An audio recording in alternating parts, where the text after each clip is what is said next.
On the Easter day, we give people eggs Zu Ostern geben wir Leute Eier, to remind them that you are egg now and you have to become the bird. die daran zu erinnern, dass sie im Augenblick Eier sind und Vögel werden müssen. But I don't think people know that. Aber ich glaube, die Leute wissen das nicht. Because resurrection is the message of Christ. Weil diese Wiedergeburt ist der Gebote Christus. Crucifixion is the accomplishment, but resurrection is his message. Ja, Entschuldigung. Auferstehung ist der Gebote Christus. An egg is a very significant thing, and it is written in one of the ancient scriptures in India why Easter should be celebrated with an egg. It's most surprising. It's very clear there if one can see how Christ is symbolized as an egg. Now, what is an egg?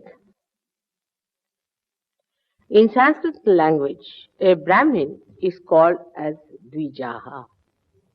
Dvihi Jayati means the one who is born twice. And a bird is also called, any bird is called as a Dvijaha, means twice born. Because first the bird is born as an egg and then reborn as a bird. In the same way, a human being is born as an egg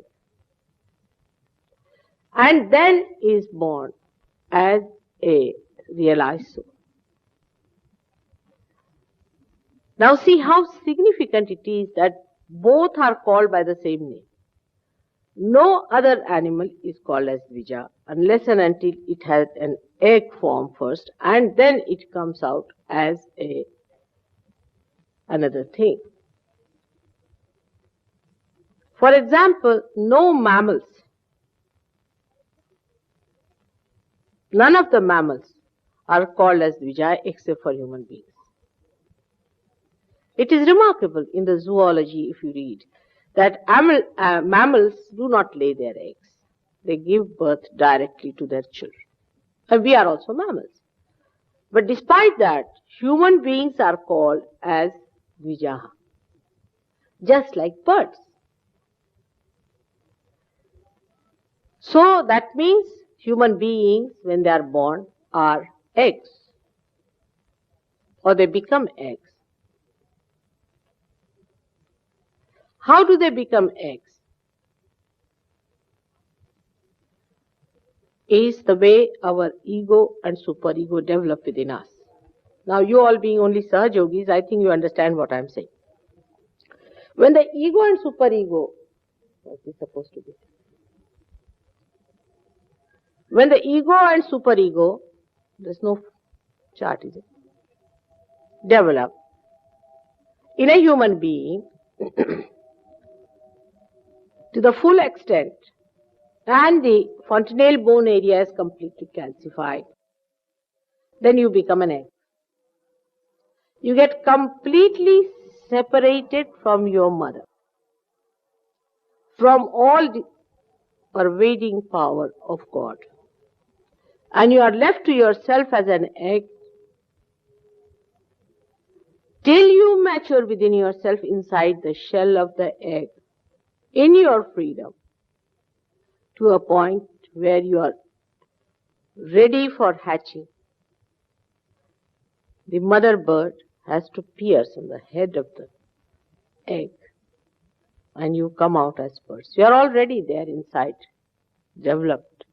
And then you fly out into the space of all-pervading power of divine love.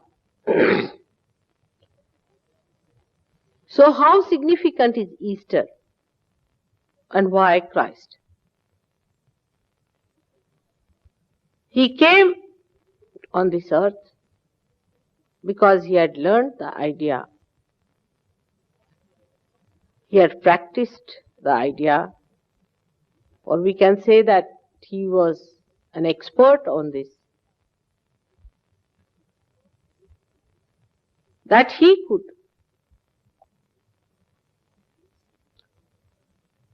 himself surpass that hurdle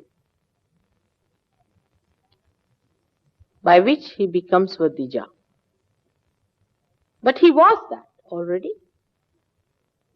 But how are you to believe that you can be Dvijas? You can be reborn.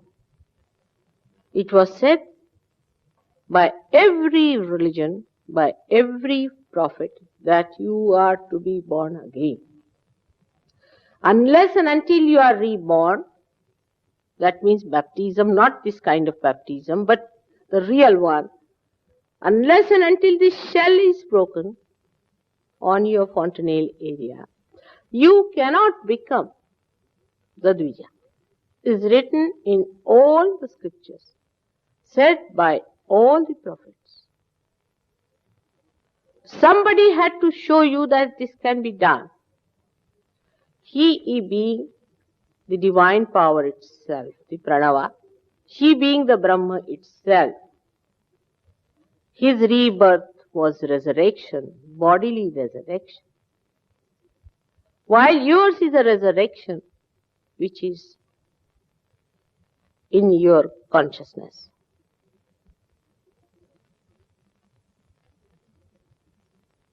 And you see it clearly. This is what Easter is.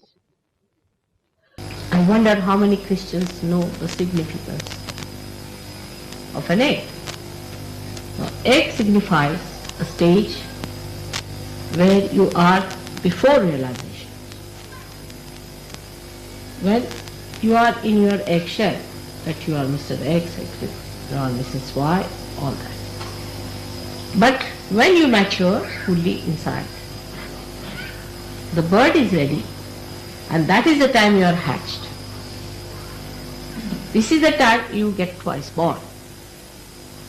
So actually, the resurrection of Christ signifies that, and that's why we give that egg to people, say, you are an egg, a reminder of that. And this egg can become the spirit.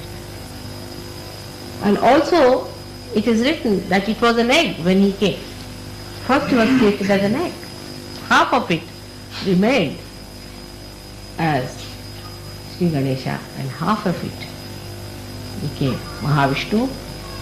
Then he came on this earth and he departed with all his elements, and the pure vibrations formed his body, and he remained there within all of you to be awakened. And when the Kundalini takes your attention through that point, there you also become the spirit. That's why he said that I am the gate, I am the door. He didn't say I am the destination. He said I am the door. Because you cannot become Christ. That's why he didn't say I am the destination that you have to achieve. But he has created this space for it. You can become spiritually awakened. You can become your spirit. But Christ is an incarnation. He was the Son of God. And so he is an incarnation. And that incarnation came on this earth just to pull you out of your elements, to make you become the spirit.